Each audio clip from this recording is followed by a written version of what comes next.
You've now represented two different areas in Croydon as a councillor. What are the main issues that you've seen come up, and what do you see impacting Croydon that may be different from other areas?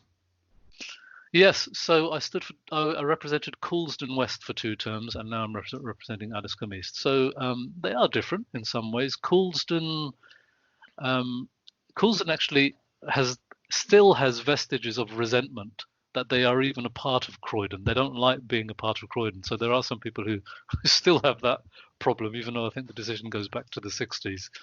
I can account to that. So the issues that I dealt with over there, they were mainly around inappropriate planning applications. I remember there were traffic issues near one of the new local supermarkets, but also around how the Labour Council were going to, as usual, ignore local people in their plans for the local community centre.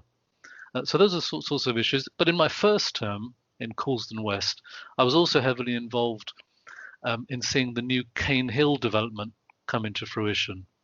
So at that time, the Conservatives ran the council, and it was a very complete contrast to the way we see things being done under the present Labour administration. So, for example, Cane Hill, it's a beautiful example of homes and flats built on previously unused land, which provides accommodation to people who need it. And we were very careful when we put Cane Hill in place that it was connected to the existing Coulsdon town. And I don't know if you know, there's a place called Netherton on the Hill just as you go towards the M25. We didn't want it to be another Netherton on the Hill, which is quite isolated and not connected to anywhere else. So it's an example of doing things, in my view, in the right way. But if you contrast that with Labour, they are allowing residential homes to be converted into flats anywhere and everywhere. And not just allowing it, they're positively encouraging it. So we know developers know that Croydon is the place to come if you want your planning applications approved. Everybody knows that. But for people who live here, it's becoming a blight on residential streets. If you compare it with other areas, for example, neighbouring Sutton and Bromley, they have not signed up to these really quite onerous housing targets that Labour's council in Croydon have signed up to. My understanding is that the Mayor of London has questioned why Croydon's housing target is so high. So for me, the key word here is inappropriate. Everybody understands we need more housing, and we need housing of different types. So it can't all be flats. We can't just have houses being converted into flats and nothing else. We need small, medium, large family homes as well. And these need to be done in a manner that is sensitive to the existing area. But my fear is, as long as Labour keep running Croydon, the current pretty awful situation is going to continue. So for me, those are the issues that we have to deal with in Croydon. You mentioned obviously issues around housing and developments and turning houses into flats and building new flats. I think you've got a lot of people moving into Croydon, moving perhaps down from more central locations in London because it's cheaper, yes. And they obviously want somewhere to live. But you've also got a lot of young people who may be from the Croydon area who are looking to get on the housing ladder.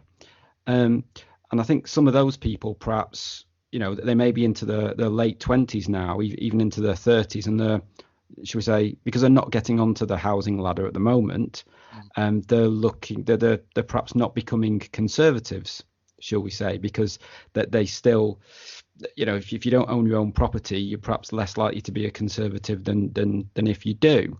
So how do you think those sort of demographic changes of youngsters and perhaps less than youngsters not being able to get on the housing ladder is going to affect the Conservative Party in places like Croydon, when on the one hand, yes, you've the Conservatives certainly reached out to communities that you've mentioned that perhaps have had a bad view of the Conservatives in the past, But when people want properties, they want somewhere to live. They want to live in Croydon, and they want to perhaps, okay, a flat or what have you. But then on the other hand, you're saying, well, we need to be far more careful about the properties that we're building. How do you think you can speak to those people and persuade them to vote Conservative rather than Labour? Well, yeah, I think you're absolutely right. There is certainly a demographic change has been happening and continues to happen in Croydon. There are more people coming into Croydon, and it's great that people want to live in Croydon. For me, it's about we have to provide the right kind of accommodation and a variety of types of accommodation be made available to those who want to come here. But at the same time, those who already live in flats or homes in Croydon, their wishes and desires and rights also need to be protected.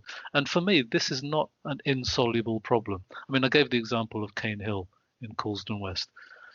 There are alternatives to, in my view, I would call it blighting existing residential streets by converting houses into flats. I'll give you a couple of examples. One of the roads in my ward, it was a house. A developer applied to convert the house into 9 flats. And I think it was a 3-bedroom house.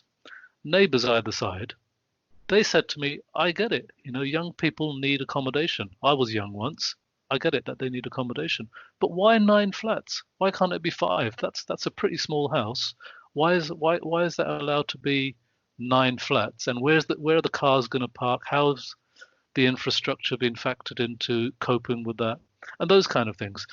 And that's the balance I'm talking about. I think even people who may be young and are looking for their first flat, they don't want a poor quality one, and they want to live in a nice place, and they want to make sure that the infrastructure can cope.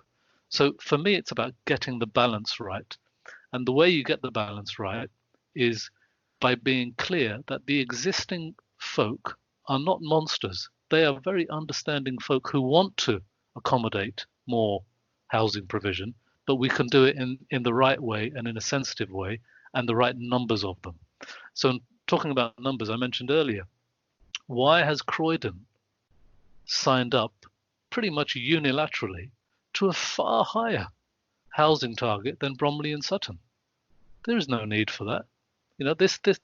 We've got to look at the way this is being done in a far more sensible way. That's my point.